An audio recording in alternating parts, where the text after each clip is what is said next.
আসসালামু আলাইকুম। বাংলাদেশের সেনাপ্রধান ওয়াকারুজ্জামান গতকাল নাগরিক টিভির সাথে একটি সাক্ষাৎকারে তিনি বলেছেন যে শেখ হাসিনা বাংলাদেশ থেকে যে পালিয়ে গেছেন এই বিষয়টি তিনি জানতেন না। তিনি যখন বিরোধী দলের সকল নেতাকর্মীদের সাথে বৈঠকে ছিলেন সেই সময় কেউ একজন তাকে গিয়ে বলেছেন যে শেখ হাসিনা অলরেডি ইজ গন, শেখ হাসিনা পালিয়ে গেছেন। তখনই তিনি প্রথম সে বিষয়টি জানতে পেরেছেন। তো এই দীর্ঘ সাক্ষাৎকারে ওয়াকারুজ্জামান বেশ কয়েকটি কথার উত্থাপন করেছেন। এই জায়গায় ওয়াকারুজ্জামান বলেছেন যে এই যে বর্তমান সময়ে সেনাবাহিনীর মধ্যে শেখ হাসিনার দোসর যারা আছেন তাদেরকে কেন এখনো বাদ দেওয়া হচ্ছে না, এই বিষয়টি বলতে গিয়ে ওয়াকারুজ্জামান বলেছেন যে এখন যারা সেনাবাহিনীর মধ্যে আছেন তাদের বিরুদ্ধে তদন্ত চলছে, তদন্ত ছাড়া তাদেরকে সেনাবাহিনী থেকে অব্যাহতি দেওয়া যাবে না, এরকম কিন্তু একটি প্রশ্ন উত্তরে তিনি বলেছেন আর কি।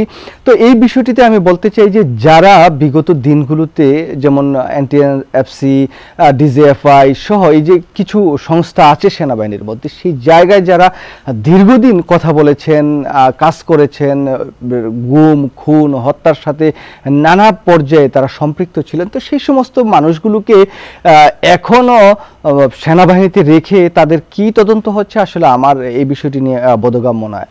তিনি আরেকটি প্রশ্নের জবাবে তিনি বলেছেন যে এখনো নাকি সোশ্যাল মিডিয়ায় অনেক গুজব ছড়ানো হচ্ছে, অনেক মিথ্যে প্রপাগান্ডা চালানো হচ্ছে।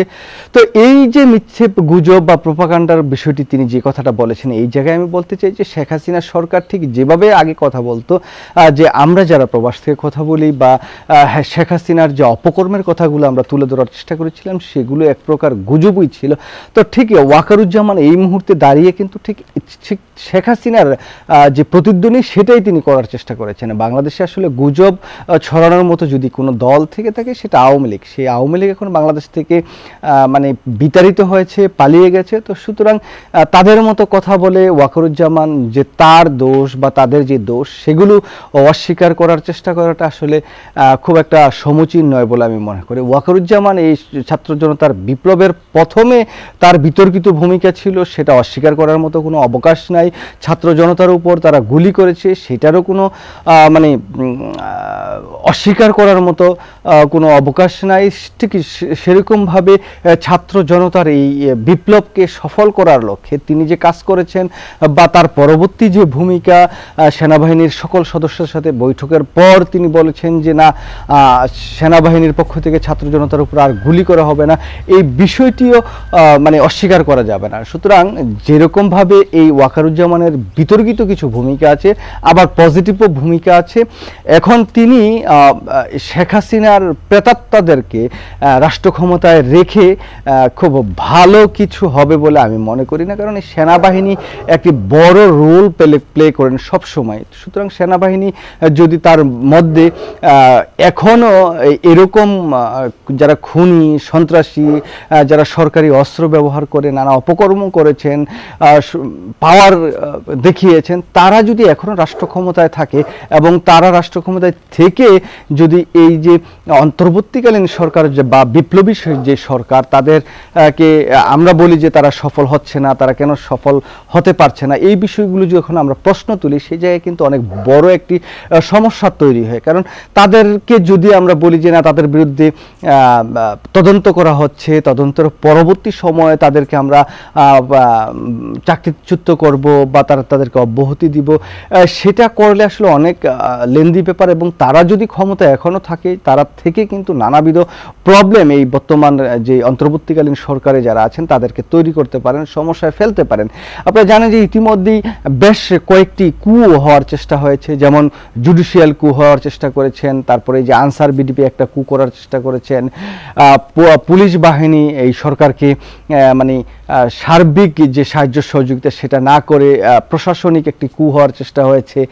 তো নানা জায়গা থেকে সমস্যা হচ্ছে। তিনি আরেকটি কথা বলেছেন যে এই যে আনসারের সদস্য যারা আছেন তারা যে সচিবালয়ে ঘেরাও করার চেষ্টা করেছিলেন বা করেছেন, সেই জায়গায় নাকি সেনাবাহিনীর সদস্যরা সেটা খুব ভালো ভূমিকা নিয়ে মানে তাদেরকে সরিয়ে দিয়েছেন। তো আমি সেই জায়গায় যেটা দেখেছি যে ছাত্র জনতা যদি না যেত তার আগ পর্যন্ত সেনাবাহিনী কিন্তু ঠিক সেরকম কোনো ভূমিকা পালন করেনি। তো আমি এখন আপনাদের আসলে যে বিষয়টি বলতে চাচ্ছি সেই বিষয়টি হচ্ছে সেনাবাহিনীর প্রধান ওয়াকারুজ্জামান ওয়াকারুজ্জামান শেখ হাসিনার পরিবারের একটি সদস্য, তিনি হয়তো বা চাপে পড়ে হোক, জাতিসংঘের চাপে পড়ে হোক, মার্কিন যুক্তরাষ্ট্রের চাপে পড়ে হোক, নানা সমস্যার কারণে তিনি হয়তো একটি পজিটিভ রোল নেওয়ার চেষ্টা করেছেন। তো আমি যে বিষয়টি বলার চেষ্টা করব যে যত তাড়াতাড়ি সম্ভব ওয়াকারুজ্জামানকেও যদি সেনাবাহিনী থেকে তাকে বাদ দিয়ে নতুন কাউকে আনা যায় নিরপেক্ষ এরকম বা বিশ্বাসযোগ্য, তাহলে হয়তো আরেকটু পজিটিভ মানে যে মুভগুলো আছে, যে কার্যক্রমগুলো আছে, সেগুলো আমরা খুব ভালোভাবে আমরা দেখতে পাবো। কারণ ওয়াকারুজ্জামানকে ঠিক যে যতটুকু বিশ্বাস করা যাবে বা বিশ্বাস করা যায় সেরকম বিশ্বাস করার মতো মানুষ বলে আমি মনে করি না। তার কিছু পজিটিভ ভূমিকা আছে এই ছাত্র জনতার অভ্যুত্থান, কিন্তু তাকেও আমি আসলে বিশ্বাস করতে পারছি না। তার এই যে কথাবার্তা, তার যে আলাপচারিতা নাগরিক টিভির সাথে, সেই জায়গায় আমি সেই পুরো আলাপচারিতায় দেখে পজিটিভ যতগুলো দিক দেখেছি তার চাইতে আমি নেগেটিভ বেশি আমি মনে হয় পেয়েছি। তো আমি আশা করব যে যারা এখন বর্তমান সময়ে ক্ষমতায় আছেন তারা প্রশাসনিক সব জায়গায় অনেক পরিবর্তন আসছে, যত তাড়াতাড়ি সম্ভব, যত শর্ট সময়ের মধ্যে সেনাবাহিনীর উচ্চ পর্যায়ে যদি ভালো কিছু মানুষকে নিয়ে আসেন, তাহলে বাংলাদেশটি আরেকটু সুন্দরভাবে চলতে পারবে বলে আমি মনে করি। যাই হোক, ওয়াকারুজ্জামান এই যে শেখ হাসিনা পালিয়ে গেছেন যেটা বলেছেন, আবার তার সাথে যে বিষয়টি বলেছেন যে শেখ হাসিনাকে পালিয়ে যেতে যেটা আপনারা সাহায্য করলেন সেটা কিনা, তো বাংলাদেশে থাকলে তিনি মনে করেছেন যে শেখ হাসিনা হত্যার শিকার হতে পারেন, বা জনগণের যে রাগ ক্ষোভ ও বিতৃষ্ণা সেই জায়গায় হয়তো বা অন্য কোনো কিছু ঘটে যেতে পারতো। তো তিনি সেটা চাননি যে তার বিচারের আওতায় আসার আগেই তিনি মানে হত্যার শিকার হোক বা তাকে মেরে ফেলা হোক, এরকম কিছু চায়নি। যাক, এই বিষয়গুলো আসলে অনেক বিতর্কিত বিষয় আছে এখানে। এই বিষয়গুলো হয়তো সময়ের পরিবর্তনের সাথে সাথে অনেক পরিষ্কার হয়ে যাবে, কিন্তু ওয়াকারুজ্জামানের কথা মানে বিশ্বাস করার মতো বা তাকে বিশ্বাস করার মতো অনেক কিছু আমি তার এই সাক্ষাৎকারে খুঁজে পাইনি। তবে তিনি অনেক জায়গায় মিথ্যাচার করেছেন, অনেক খুনি সন্ত্রাসীদেরকে এখনও আশ্রয় দিচ্ছেন, এই বিষয়টি আমার মনে হয়েছে আর কি। যাই হোক, সবাই ভালো থাকবেন, সুস্থ থাকবেন, নিরাপদে থাকবেন। দেখা হবে নতুন কোনো ভিডিও নিয়ে। সেই পর্যন্ত এখন আমাদের বিদায় নিচ্ছি। আল্লাহ হাফেজ, আসসালামু আলাইকুম।